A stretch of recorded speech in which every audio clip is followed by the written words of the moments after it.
Have you ever noticed that as people grow older, they sometimes adopt habits that slowly push others away, yet no one warns them about it? Aging isn't just about getting wrinkles or moving more slowly. Some behaviors can make the journey more isolating, more difficult, and far more frustrating. The hardest part, most older adults don't even realize they're doing it. From small everyday routines to deeply ingrained behaviors, these habits can silently damage relationships and reduce quality of life. But here's the good news. Once you become aware of them, you can start making positive changes. Take Amelia, for example, a 71-year-old retired librarian who used to be the heart and soul of her neighborhood. She loved chatting with neighbors, catching up with old friends, and recommending books to anyone who asked. But over time, things shifted. Fewer people came by, her phone rang less often, even invitations to family events dwindled. At first, she thought others were just too busy, but deep down she began to wonder, had she done something to push them away? Amelia never intended to isolate herself, but small habits built up over the years. She began complaining more about her aches and pains, the state of the world, and how things used to be better.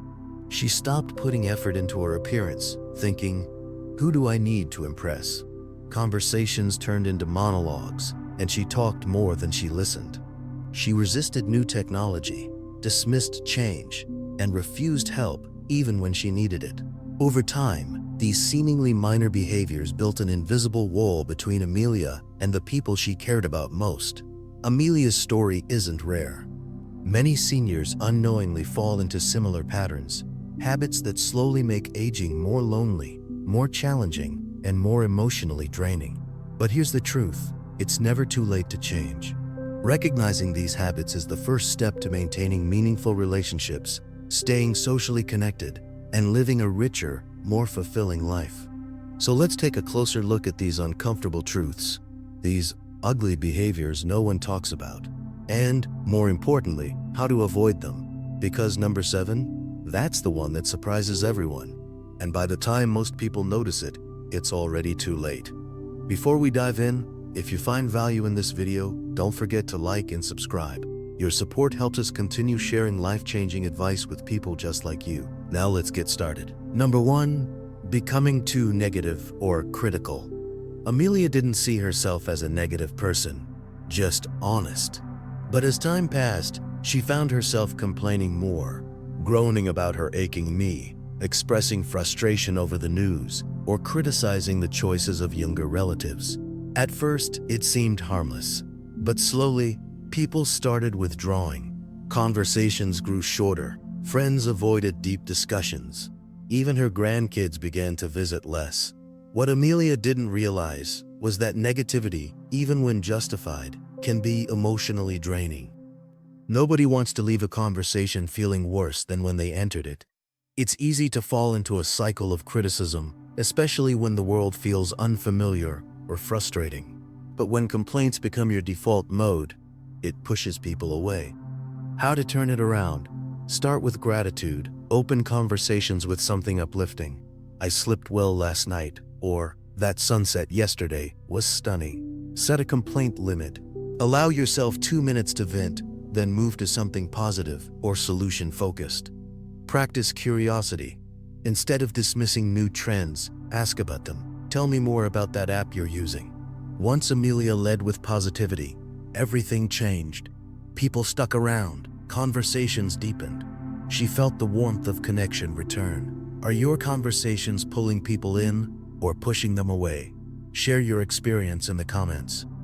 Number 2, being stubborn and resistant to change. Amelia liked her routines. When her family switched to texting instead of calling, she refused to adapt. "If they want to talk, they can call," she'd say. But those calls stopped coming. Her loved ones were sharing updates, jokes, and photos in group chats she wasn't part of. Refusing to change doesn't just make life harder, it leads to isolation. How to stay open? Say, "I'll try," instead of "I don't need that." Ask for help. Let kids or grandkids teach you something new. It builds connection. Start small. Try sending a text, watching a new show, or exploring a hobby. When Amelia finally learned to text, she realized what she'd been missing: daily updates, inside jokes, and real-time love. What's something new you've learned recently that helped you stay connected? Let us know in the comments. Number 3. Ignoring personal hygiene and appearance. Amelia once took pride in her appearance, wearing colorful outfits, spritzing on her signature scent, and styling her hair just right. But over time, comfort took over. She stopped wearing makeup, skipped hair appointments, and spent days in house clothes.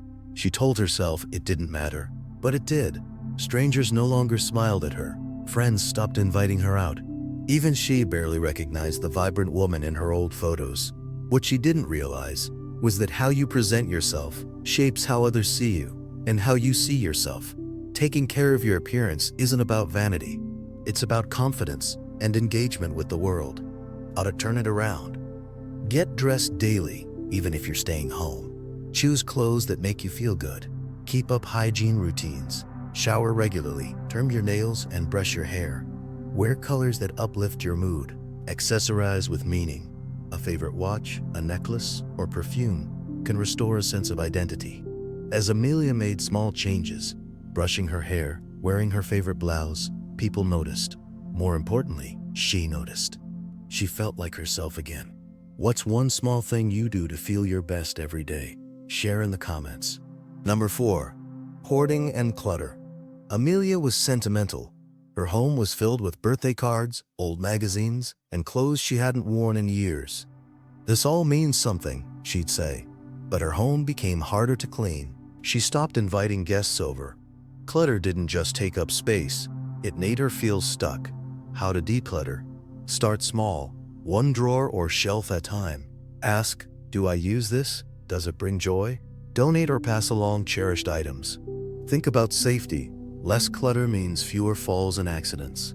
When Amelia finally decluttered, she felt lighter, more peaceful, and ready to reconnect. What's something you've let go of that made a difference? Share your decluttering journey below. Number 5. Talking too much, listening too little. Amelia loved to talk, but one day her daughter said, "Mom, sometimes I don't feel heard." Amelia was stunned. She hadn't realized she often dominated conversations, offering advice or steering topics back to herself. How to be a better listener. Balance speaking and listening.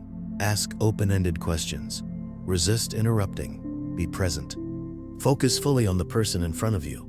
When Amelia listened more and talked less, her daughter opened up. Their conversations became warmer and deeper. Have you ever felt unheard or realized you were doing all the talking? Let's discuss in the comments. Number 6. Losing patience too easily. At the store, Amelia snapped at a young cashier who was moving slowly. Only later did she realize he was nervous and doing his best. She had become the kind of impatient person she once avoided. Why patience matters. Impatience doesn't just hurt others, it raises your own stress levels. A little kindness can transform a frustrating moment. How to practice patience. Pause before reacting. Shift perspective. The slow driver might be someone's grandpa. Practice kindness. Even a smile or take your time can make someone's day. Amelia chose kindness the next time, and notice how much better it felt. Have you caught yourself being impatient lately? How did you handle it? Number 7. Refusing help and pushing people away. Amelia prided herself on independence. So when someone offered to help carry her groceries, she declined even though she was struggling. Later, in pain and alone, she realized refusing help wasn't making her stronger. It was making her more isolated. Why accepting help matters. It builds connection. It allows others to feel useful. It's a sign of strength, not weakness. How to embrace help. Say yes, thank you. When offered help, ask directly when you need support. Next time, Amelia accepted that young man's help and felt a sense of warmth she hadn't felt in a while. Do you struggle to ask for help? Let's talk about it in the comments. Number 8. Talking down to younger generations. Amelia loved her grandson Ethan, but their talks grew strained. One day, she dismissed his excitement over an app, saying, "Back in my day." He shut down, and Amelia realized her words made him feel judged, not heard. Why this creates distance? Constant comparisons make young people feel invalidated. Bonding comes through understanding, not criticism. How to connect. Be curious. Say, that sounds cool, tell me more. Find common ground. Encourage and support. Next time, Amelia asked Ethan about his game and saw him light up with enthusiasm. They talked for hours. Have you felt disconnected from younger generations? What helped bridge the gap? Number 9. Being too frugal to enjoy life. Amelia was careful with money. Even with a healthy savings, she constantly worried, what if I need this later? So when her best friend invited her on a weekend getaway, she almost said no. But deep down, she wondered, when was the last time I did something just for joy? Why enjoying your money matters. Experiences bring lasting happiness. You saved for a reason. Use it. Balance security with fulfillment. How to find that balance? Create a fun fund. Give yourself permission to spend on joy. Ask, if not now, when? Amelia said yes, and left more in 2 days than she had in months. That's what the money was for. What joyful experience have you been putting off? Number 10.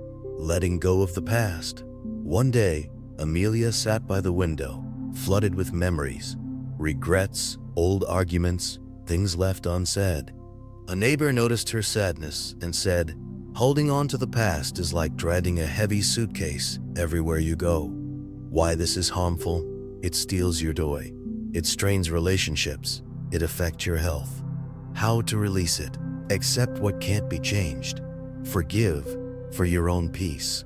Write a letter, then let it go. Amelia did just that and felt lighter than she had in years. What helped you let go of a past hurt? Share your healing journey. Number 11. Taking health seriously.